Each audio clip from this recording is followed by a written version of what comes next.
In 1745, a woman walked into the court of Versailles. This woman did not even fit the beauty standards of her own time. The court whispered that her face was too long, her health was fragile, her bloodline was middle class. And in a palace built for aristocrats, this was almost treated as a crime. Even so, within a few months, King Louis XV had moved her into the rooms above his own. And not many years later, this woman had begun to rule France. Not as a queen, just as Madame de Pompadour, the woman whose self-perception was so unshakable that an entire kingdom rearranged itself around her. The psychological pattern she used works on the man sitting across from you today, on the boss who keeps acting like he doesn't see you in meetings. By the end of this video, you will understand that being beautiful and being magnetic are two different things, and only one of them ever truly changes a woman's life. Let me tell you something most women never figure out, and many of them spend years and a lot of money trying to fix their faces. The most magnetic women in history were almost never the prettiest women in the room. Read any honest account written by people who actually knew them, and you will run into the same sentence repeated across different centuries in different languages. She was not exactly beautiful, but you couldn't look away from her. The whole secret is inside that sentence, and it has nothing to do with the structure of a face. Jeanne Antoinette Poisson was born in 1721 into a family that had no right to be near a king. Her father was accused of fraud and was exiled from France for years. Her surname literally meant fish, and the nobility found this endlessly funny. But her mother did something strange when Jeanne was 9 years old. She took her to a fortune teller. The fortune teller looked at the small girl and said, "This child will one day rule the heart of a king."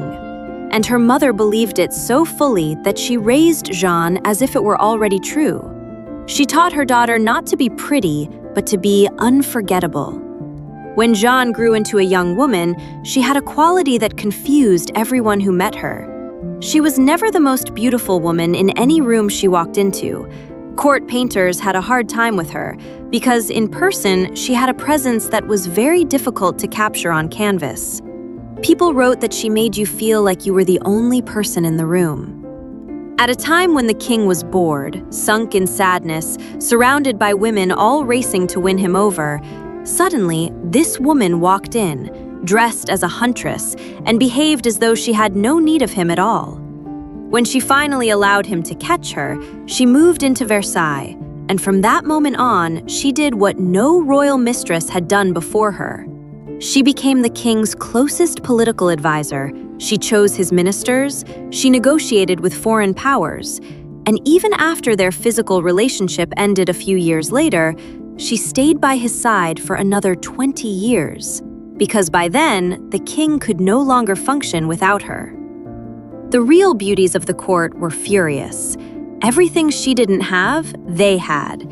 The right blood, the right youth, the right faces, and not one of them was able to move her from her place.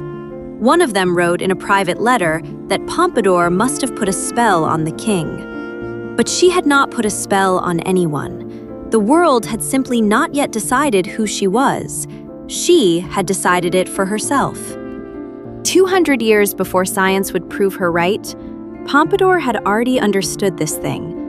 And it is something every woman watching this video is going to feel in her own life by the end of it. Reality is a mirror, and it quietly reflects back to you the version of yourself you walked in believing. Walk in believing you are invisible, and people's brains will help you stay invisible. Walk in believing you are the most interesting thing that has happened to that room all week, and their brains will quietly agree with you, and they will not even know why they are agreeing. This is not mystical, it is neurological. Inside every brain in that room, there is a kind of system called mirror neurons, cells that fire the moment you see another human being feel something. They are the reason a confident woman walking into a meeting changes the temperature of the room before she has even said one word. Other people's nervous systems are constantly reading yours, and they reflect back to you what you feel about yourself. And they do this in the form of how they treat you. Inside your own brain, there is a second filter, and it decides every second of every day what you are even allowed to consciously notice. And it picks only the part of reality that matches what you already believe about yourself. If deep down you believe that you are forgettable, your filter will collect every glance that didn't land on you. And every night, it will quietly hand you a folder that says, "Look, you were right all along." But if you believe you are magnetic, that same filter starts collecting an entirely different set of evidence. The smile from the stranger at the coffee shop, the man at the next table who looked at you twice, the friend who suddenly says, "You seem different lately," and different in a good way. Same world, same room, completely different reality. This is why two women with the same face can live two completely different lives. It's not about the face, it's about how you think. What you feel about yourself shapes how you carry yourself. How you carry yourself shapes how people respond to you. And their response strengthens the very thing you already believed. Pompadour made this choice, and the next woman I want to tell you about made it too. And on top of that, she made it under conditions where this choice should have been almost impossible. Edith Piaf stood only 1 meter and 42 centimeters tall. Even in her best photographs, her body looked like a sparrow that had only barely survived a hard winter. And that is exactly why Paris ended up calling her La Môme Piaf, which means the little sparrow. She was born in 1915, and her mother left her almost immediately. By any honest measure, she was not a beautiful woman. But what happened when she stepped onto a stage made every conventional definition of beauty look incomplete.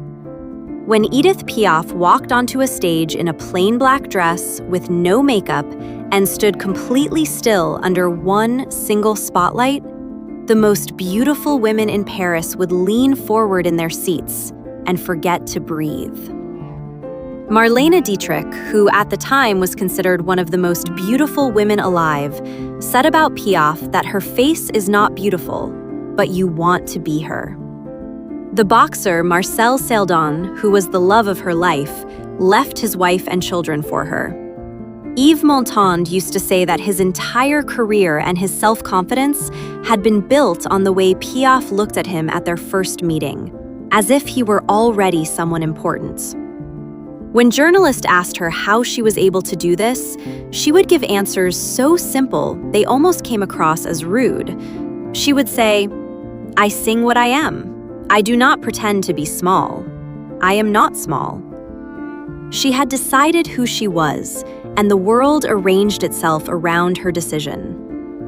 Now, I want to tell you something I have lived through myself.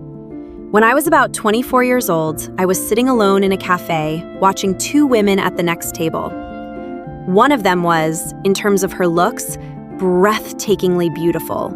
And she was talking about her life in a small, dull voice, half apologizing for everything she said, glancing around with that particular kind of unease women carry when they don't fully believe they deserve the place they are taking up.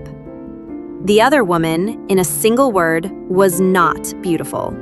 But she was leaning back in her chair in such a slow, comfortable way, as though she fully owned her own body. And she was laughing without first checking the room. While I sat there with my coffee turning cold, I realized that all my life I had been the first woman, the beautiful one apologizing for existing. And all that time I had been blaming the wrong thing. The next time you walk into a room, your nervous system will send out a message before you have said a single word.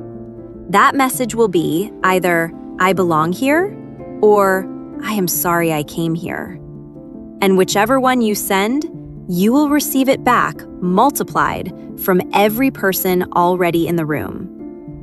The coworker who keeps cutting you off is not doing it because of your ideas. He is doing it because your voice softens at the end of every sentence, and his nervous system has registered you as a person whose words don't really need to land.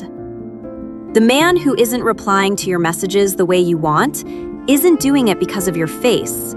He is doing it because somewhere in your first 3 conversations, you taught him that your attention is cheap and that he can win it back anytime he wants. None of this is your fault. Every living woman has been trained from the time she was a small girl to apologize for her own existence.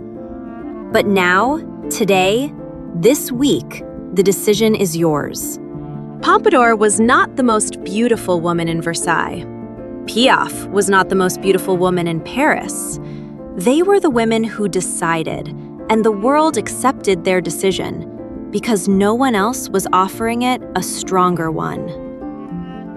You are no longer the woman you were when this video began. If something inside you shifted while I was speaking, that shift is real, and whether you choose to use it or not, it will travel with you into tomorrow morning. Subscribe and share your thoughts with me in the comments. Bye!